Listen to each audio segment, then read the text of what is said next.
Batasan branch.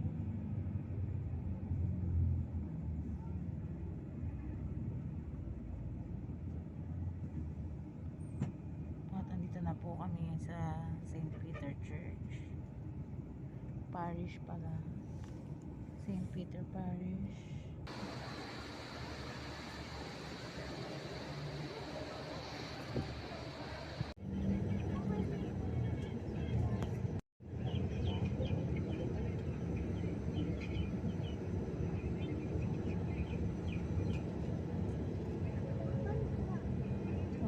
Po ako ngayon lang natapos yung sa DSWD ko. Thank you po sa binigay nyo. Thank you so much po. Nakasakay na ngayon sa libreng bus papunta sa Quezon City Hall. Ayan po yung ginagawang MRT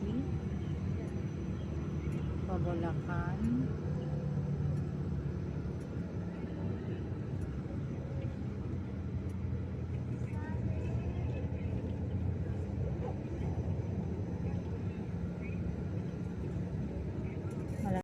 Atang matapos to anytime.